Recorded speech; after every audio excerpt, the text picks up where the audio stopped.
Indiana Jones, the legendary treasure hunter, is finally getting the AAA video game experience. But what does that mean, and how will Machine Games navigate such an iconic IP? Games like Alien Isolation have proven that movies make powerful primers for video games. But on the other end of that spectrum, games like Skull Island, Rise of Kong make you question why they exist in the first place. The spectrum is wide, which is why when Indiana Jones and the Great Circle was revealed at the 2024 Xbox Developer Direct, it really got me thinking. First and foremost, who wants this game? I think it's a fair question, and I'd love to know in the comments if there are die-hard Indiana Jones fans out there that have been waiting for an announcement like this, because while I realize how popular Indy is, I never truly imagined it would be getting the AAA treatment. That being said, we did get a decent look at the game, so let's break down what we know so far. Indiana Jones and the Great Circle is being developed by Machine Games. This is the team behind the modern Wolfenstein games, which for the most part were positively received.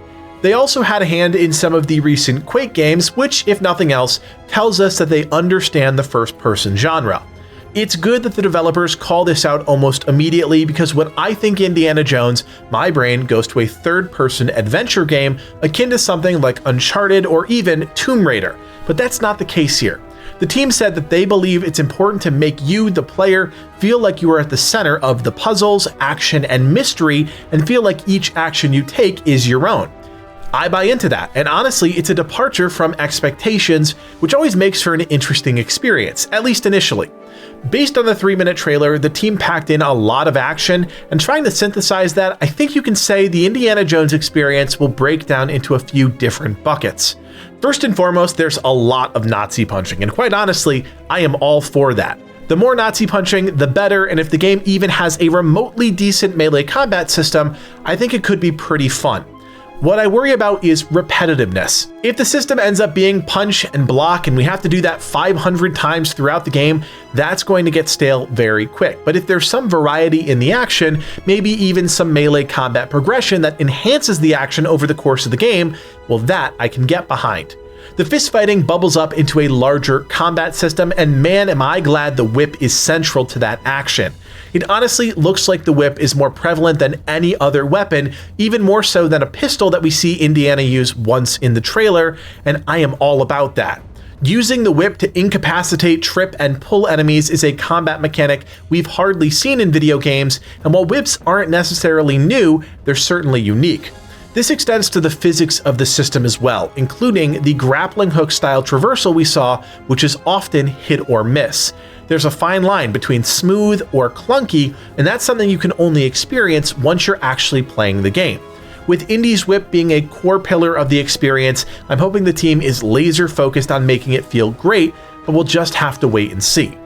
As I mentioned, there does also look to be some gunplay, but I'm hoping this is relatively sparse. The last thing I personally want in an adventure game about spelunking and treasure hunting is constant first-person shooting. Maybe I'm alone here, but I'd rather have limited ammunition and use my gun strategically to thin the herd during intense combat scenarios. The developers claim that each action section will give players enough freedom to tackle challenges how they see fit, and whether it's melee, ranged, or stealth gameplay, there should be enough flexibility for everyone. The second bucket, and the one I hope the majority of the game is built around, is puzzles. It is crystal clear to me, based on the gameplay snippets we saw, that puzzles are going to be everything with this game, and damn it, that's how it should be. This is Indiana Jones we're talking about, and if we're not trying to solve environmental puzzles, we have completely missed the mark. I'm sure most of you don't know this game, but we reviewed Call of the Sea here on the channel a while back, and that game was chock full of interesting puzzles of all shapes and sizes, and really forced you to think about the solution while also fully immersing you in the world. The Indiana Jones team claims they want to ensure puzzles and progression feel like players are using their intelligence and knowledge to come up with solutions. Again, I am all for that, because I don't think an Indiana Jones game that's all action and no logic makes any sense. So far, so good. According to the team, puzzles are a huge focus of the game, and while there are the main puzzles to solve in line with the story, they also mention there are tons of optional puzzles as well. You'll find yourself having to navigate large, epic traps that ultimately reveal the tiniest of secrets, and sometimes these blend in seamlessly with the environment.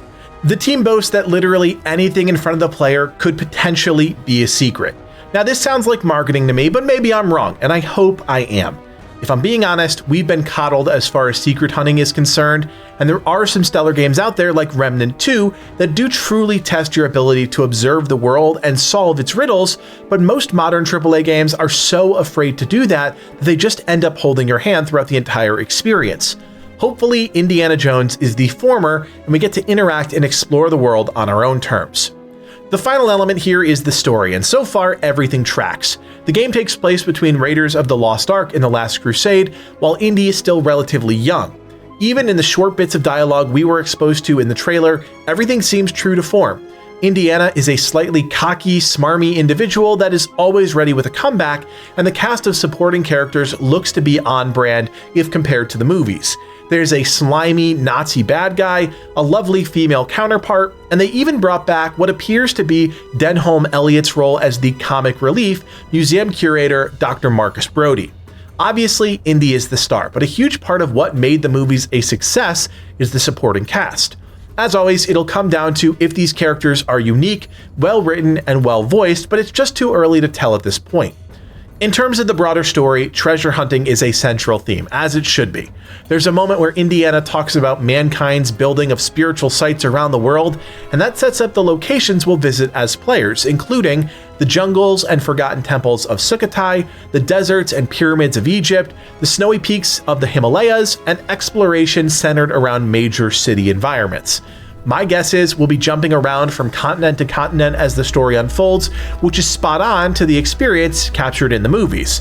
I have no doubt we'll be chasing the Nazis around led by Emmerich Voss as we try and uncover the secrets of the Golden Circle.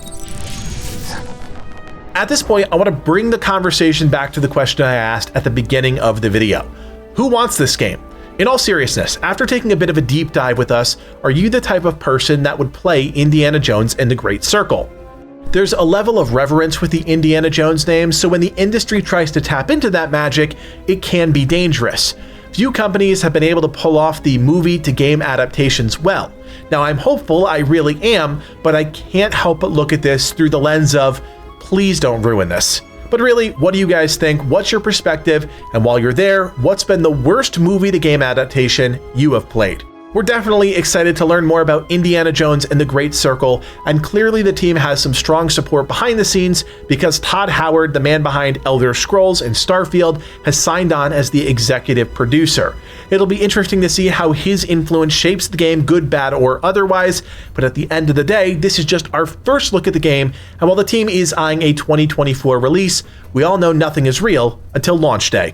My name is Kodiak, and from everyone here at Legacy Gaming, thanks for watching, and play on.